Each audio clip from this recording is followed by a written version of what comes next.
तुम्हारी कशर से बात हुई? क्या बता रही थी? क्या फैसले किया मैंने? मेरी कोई बात नहीं हुई है और ना ही मैं इस मामले में और बात करूँगी। हमारा काम था उसे समझाना और वो हम कर चुके हैं। बाकी अब्दुल बारी अक्लमंद है, उसे समझ है उसे क्या करना चाहिए। हमारा इस मामले में और बोलना मुनासिब नहीं है।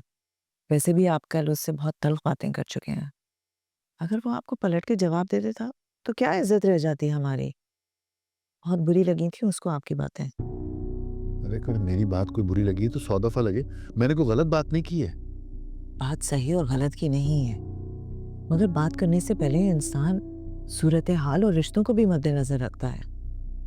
मगर आप तो भाई साहब की मोहब्बत में सब कुछ भूल जाते हैं। आपको ये भी याद नहीं रहा कि अब्दुल बारी अब महज आपका भतीजा नहीं, हमारा दामाद भी है। हम उसे एक हद तक समझा सकते हैं, फिर उसके बाद उसके साथ ज़बरदस्ती नहीं कर सकते। और वैसे भी अच्छा ही हुआ कि वो लोग इस घर से निकल गए। शमीम के रहते हुए वो इस घर में सुकून से नहीं रह सकते थे। अपने सुकून के लिए माँ-बाप को बेसुकून करना कोई सही बात है? तुम जानती तो हो कि भाई साहब की क्या हालत है, फिर भी ऐसी बातें कर रही हो। प्लीज़ समझाओ अपनी माँ को। समझने की ज़रूरत आपको है, मुझे नहीं।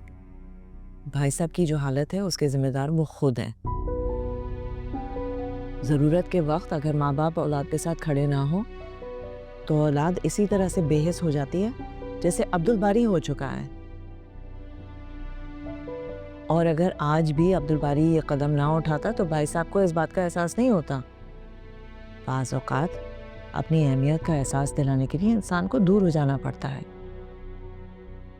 वक्त रहते अगर भाई साहब को इस बात का एहसास हो जाता, तो आज वो यूं लकीर ना पीट रहे होते।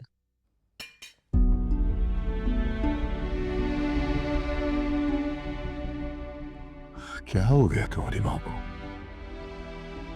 आप नाश्ता करें, छोड़ें, मैं बात करती हूँ।